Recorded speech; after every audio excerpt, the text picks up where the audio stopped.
ગણિત ધોરણ 6 પ્રકરણ નંબર 1।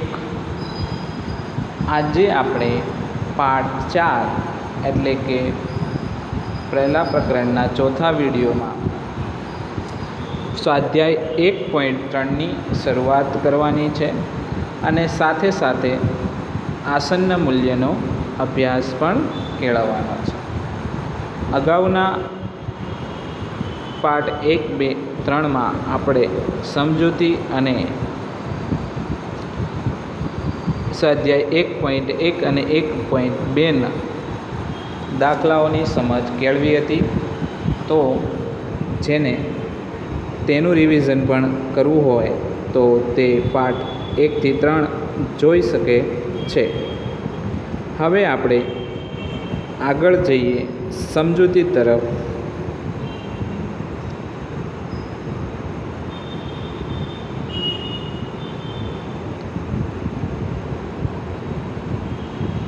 આસન્ન મૂલ્ય, જેને આસાદન મૂલ્ય પણ કહેવામાં આવે છે, આ એક અંદાજિત મૂલ્ય છે। એના દ્વારા આપણે નજીકના 10, 100 અને 1000નો અંદાજ મેળવવાનો છે। એટલે કે આસન્ન મૂલ્ય શબ્દ ખાસ યાદ રાખવાનો, બરાબર। આસાદન પણ કહેવાય છે જેને। એના દ્વારા નજીકના 10, 100 અને 1000નો અંદાજ, એટલે કે 10ની નજીકની સંખ્યા, 100ની નજીકની સંખ્યા અને 1000ની નજીકની સંખ્યા। તો મિત્રો, આપણે આસન્ન મૂલ્ય પ્રથમ વખત અભ્યાસમાં શીખી રહ્યા છીએ। ધોરણ 1 થી 5માં આવો કોઈ ટૉપિક કે મુદ્દો આવતો હતો નહીં, પરંતુ વ્યવસ્થિત જો તમે સમજશો તો ખૂબ જ સરળ છે અને આને આધારે દાખલા પણ સરવાળા બાદબાકી ગુણાકારના ગણવાના આવે છે।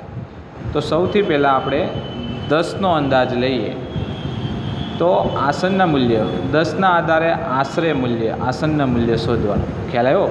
મેં અગાઉ કીધું તેમ અહીંયા આશરે મૂલ્ય શબ્દ પણ કહેવાશે। આસાદન, આસન્ન મૂલ્ય, જેમાં આપણે અંદાજિત આશરે કિંમત લેવાની હોય છે, પરંતુ એના કંઈક નિયમ અને શરતો છે જે આપણે અહીંયા જોઈશું। તો 10ના આધારે આસન્ન મૂલ્ય શોધવાનું હોય ત્યારે સંખ્યા 1, 2, 3 અને 4 એ 10 કરતાં શૂન્યની વધુ નજીક છે। વધુ નજીક છે તો શૂન્યથી વધુ નજીક, તેથી તેમને શૂન્ય ગણીશું। એટલે કે જો એકમના સ્થાને 1, 2, 3, 4 અંક હોય તો તેની કિંમત શૂન્ય થઈ જશે। એનાથી આગળ જોઈએ કે સંખ્યા વધી 5, 6, 7, 8, 9, એને આપણે 10થી વધુ નજીક ગણીએ, બરાબર। તેથી તેનું મૂલ્ય શું થશે? 10 ગણીશું। એટલે કે આપેલ દશકના અંકમાં 10 જેટલા ઉમેરા જશે।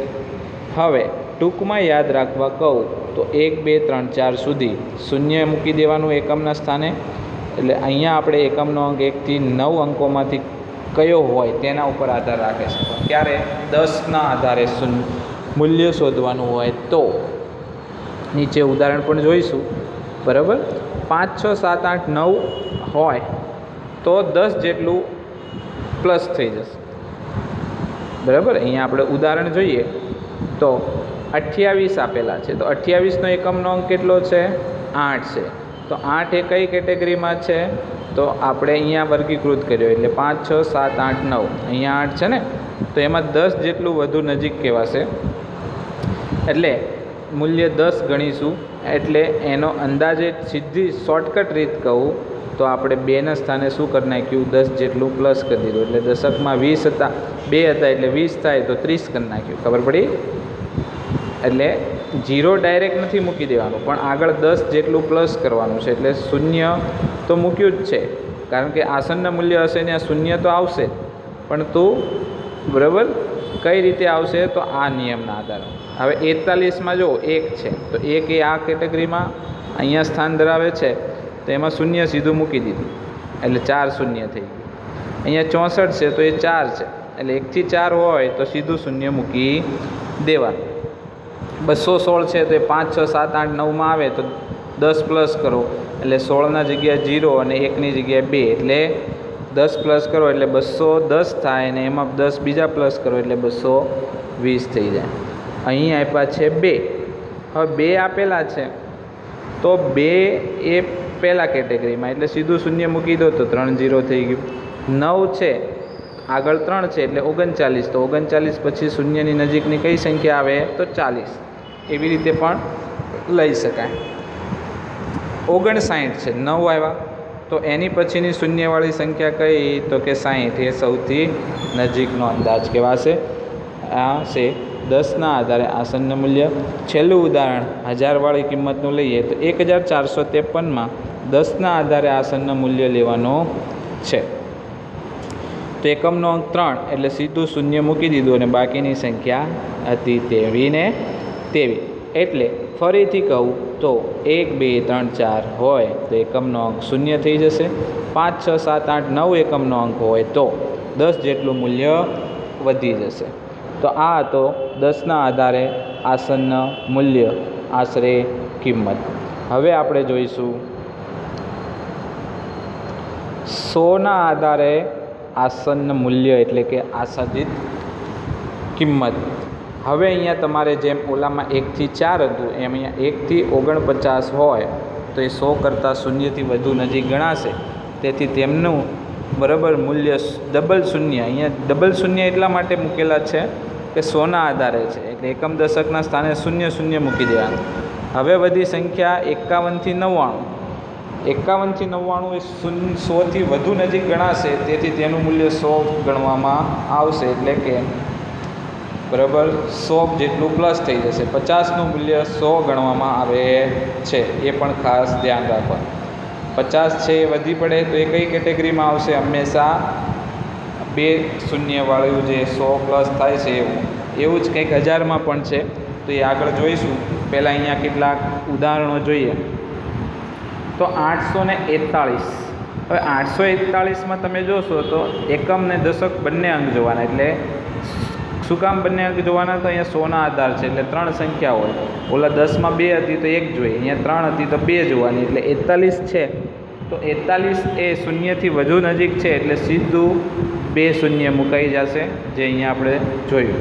એટલે 8 ડબલ શૂન્ય થઈ ગયું. હવે 9537માં છેલ્લા 2 અંકો 37 છે તો એ પણ 1 થી 49ની અંદર આવે છે. તો ત્યાં પણ આપણે 2 શૂન્ય મૂકી દીધા એટલે 3 7 ગયા. તેની જગ્યાએ 2 શૂન્ય મૂક્યા એટલે આપણો આસન્ન મૂલ્ય થયું આપેલી સંખ્યાનું 100ના આધારે 9500. અને બાળ મિત્રો હજી એક ઉદાહરણ લઈએ થોડી મોટી સંખ્યાવાળું. તો 49730 એના છેલ્લા 2 અંકો છે 30, બરાબર, એકમ દશકના. હવે ત્યાં પણ આપણે શૂન્ય મૂકવાનું થાય કારણ કે એ તો 1 થી 49ની અંદર છે. હવે માની લો કે અહીંયા 37ની જગ્યાએ 9573 આપ્યા હોય તો 73 એ ક્યાં આવશે? તો અહીંયા આવશે. એટલે 9500માં 100 જેટલું પ્લસ કરવાનું થાય તો 100 જેટલું પ્લસ કરો એટલે 9500 પછી સીધી 100વાળી કિંમત ડબલ શૂન્યવાળી 9600 આવે. એટલે અહીંયા જવાબ 9600 થાય. પણ ક્યારે?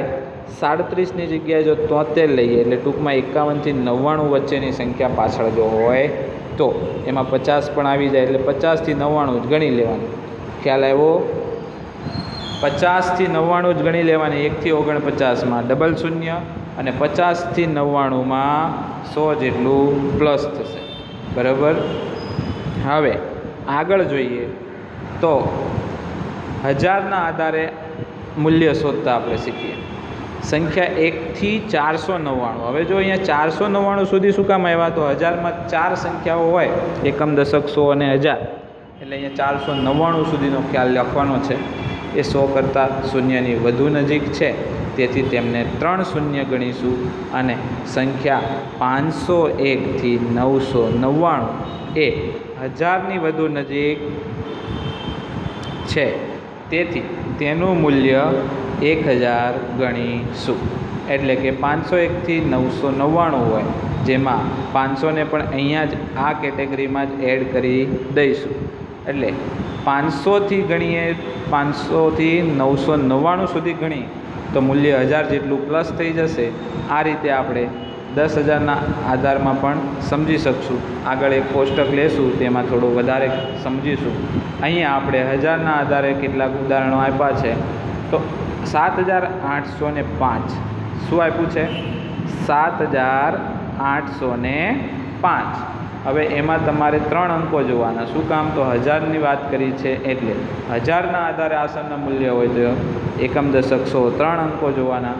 100માં 2 અને દશકમાં 1. તો અહીંયા 805 જોઈએ તો એ 501થી 999 એટલે કે 500થી 999માં આવે છે. એટલે 1000 જેટલું મૂલ્ય અહીંયા વધી જાય. એટલે આના 3 શૂન્ય ગણો તો 7000 પછીની સંખ્યા આવે 8000. ટૂંકમાં 7800માં 1000વાળી સંખ્યા જોઈએ તો 78,000 નહીં પણ 7,800માં નજીકના 1000વાળી સંખ્યા આવે 8000. એટલે એ 8000 થઈ જશે. 53,552. 552 એ પણ 500થી 999ની વચ્ચે આવે છે.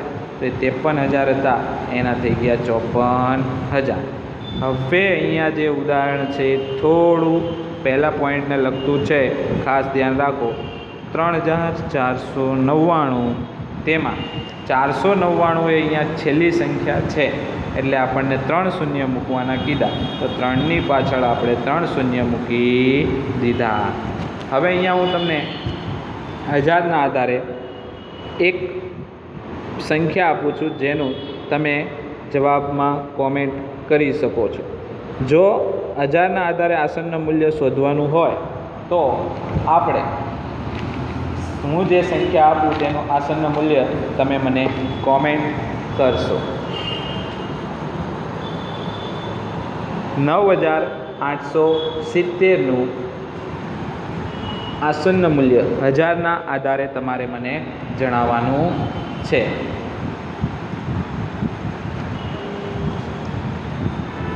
ચાલો, હવે આ તો 10, 100 અને 1000ના આધારે આસનનું મૂલ્ય. હવે આગળ એક પ્રયત્ન કરો, જે આપણી ચોપડીનું આપ્યું છે વધારે આસનના મૂલ્યનો પોઈન્ટ ક્લિયર કરવા માટે આપણે આ કોષ્ટકને પણ સમજીશું અને આગળ વધીશું. તો અહીંયા આપણને સંખ્યાઓ આપી છે. આસનના મૂલ્યનો આધાર 10 લેવાનો, 100 લેવાનો, 1000 કે પછી 10,000 અને આસનનું મૂલ્ય કેટલું થાય છે એ અહીંયા આપણે જવાબમાં મેળવીશું. તો 75,847નું 10ના આધારે આસનનું મૂલ્ય મેળવો એટલે એકમનો અંક 7 જ જોવાનો રહે. હવે 7 એ 1થી 4માં નહીં પણ 5થી 9માં આવે એટલે 10 જેટલું આસનનું મૂલ્ય પ્લસ કરવું પડે. તો 47ની પછી 48, 49, 50 એ નજીકની સંખ્યા થાય. ટૂંકમાં 7ની જગ્યાએ 0 અને 4ના 1 ઉમેરો એટલે 5. એટલે આખી સંખ્યા નવી મળી આસનના મૂલ્યના આધારે 75,850. એવી જ રીતે 75,847 તો એમાં આપણે જોઈએ તો 100નો અંદાજ. તો 100માં આપણે 2 અંકો જોવાના છે. તો 2 અંકોમાં અહીંયા 47 છે એટલે એ 1થી 49ની અંદર આવે છે. તો 1થી 49ની અંદર આવે તો 2 શૂન્ય મૂકી દેવાના છે એટલે 75,800 થઈ ગયા. હવે અહીંયા 1000ના આધારે આસનનું મૂલ્ય શોધવાનું છે. 75,847 સંખ્યા તેની તે જ છે. અહીંયા આસનનું મૂલ્ય આપણે 10, 100 કે 1000ના વડે શોધીએ તેમ મૂલ્ય બદલાય છે. તો 847ની વાત છે તો 847 પણ એ 500થી 999ની વચ્ચે આવે એટલે 1000 જેટલું મૂલ્ય પ્લસ થાય એટલે 75,000ના થઈ ગયા 76,000. હવે 10,000ના આધારે 10,000ના આધારે પણ તમે એવી રીતે લઈ શકો કે હવે 5,000થી ઉપરનું તો 5,000ની ઉપર છેલ્લા 4 અંકો છે. 10,000 એટલે બરાબર 5 અંકો હોય તો 4 જોવાના એટલે અહીંયા જો મૂલ્ય સીધું 7 થઈ ગયા 8 એટલે 80,000 થઈ ગયા. 75,847ના કેટલા થઈ ગયા 10,000ના આધારે 80,000. પરંતુ આપણે અભ્યાસક્રમમાં અને પરીક્ષામાં વધુ પૂછાય એવા હોય તો 10, 100 અને 1000 વાળા છે. અહીંયા વધુ સમજ કેળવવા માટે તમને આ પ્રશ્નો આપેલા છે. હવે આપણે સ્વાધ્યાય તરફ જઈએ તો સ્વાધ્યાય 3.1 એમાં આપણને સૂચના આપી છે પ્રશ્ન 1માં કે સામાન્ય નિયમ વાપરી નીચેનાનો અંદાજ મેળવો. જો અહીંયા અંદાજ જ મેળવવાનો છે અને અંદાજ મેળવવા માટે આપણે દરેક રકમને ક્રમ બાય ક્રમ જોઈશું, જેમાં સરવાળા અને બાકીના આવા બીજા 10 દાખલા બનાવી તેને ઉકેલો. એ કરવાની અત્યારે કોઈ જરૂર નથી. તમને ઉદાહરણો અને ઘણા પ્રશ્નો અહીંયા આપેલા છે, તો તેમાંથી આપણે 4 પ્રશ્નોને વારાફરતી જોઈશું. તો પહેલું એ 730 + 998.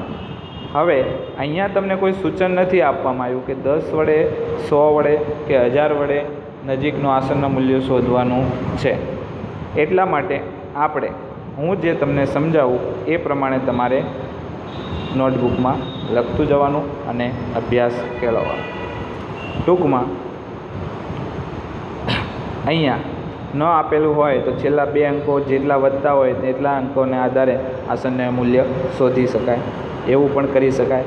પણ આપણે અહીંયા જોઈએ તો 730માં આપણે 100 સુધીની આશરે કિંમત લીધી છે, એટલે 2 અંકો જોઈએ તો 30 છે.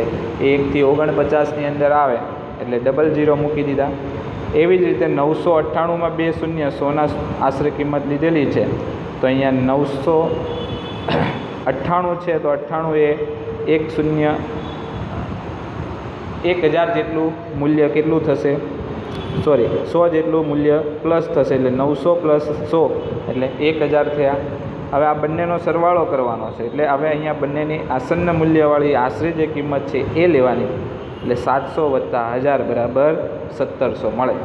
એવી જ રીતે અહીંયા 796 - 314 છે, આમાં બંનેમાં પણ 100ને આધારે આસન્ન કિંમત મૂકી દેવાની. આશરે કિંમત, આસન્ન મૂલ્ય ગમે તે શબ્દ તમે વાપરી શકો છો.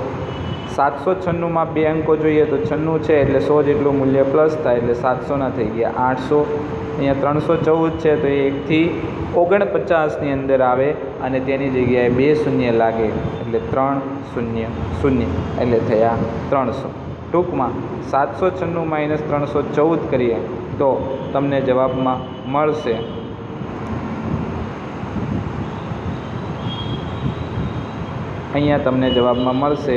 કેટલા?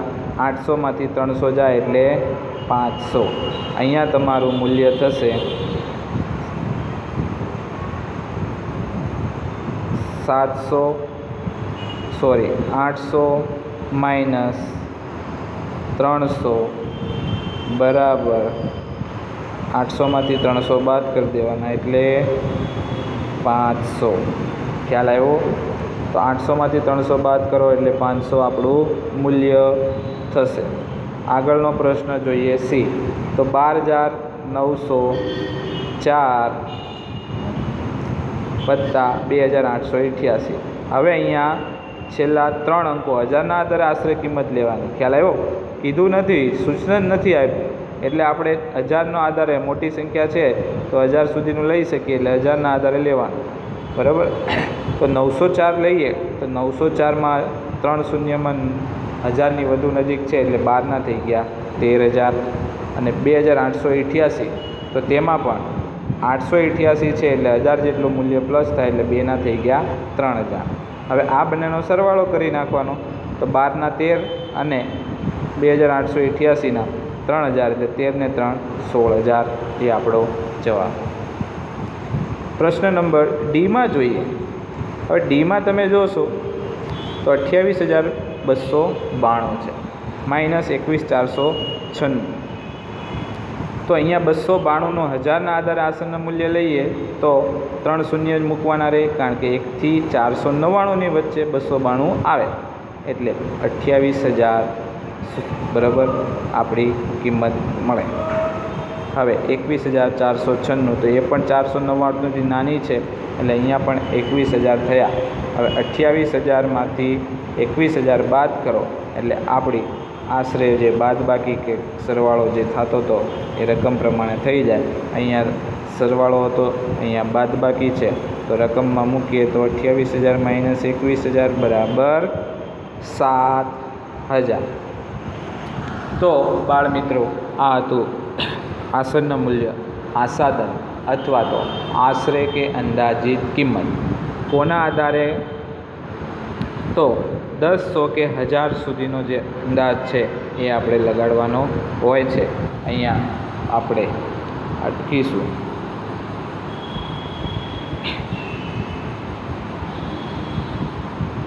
Thank you for watching this video.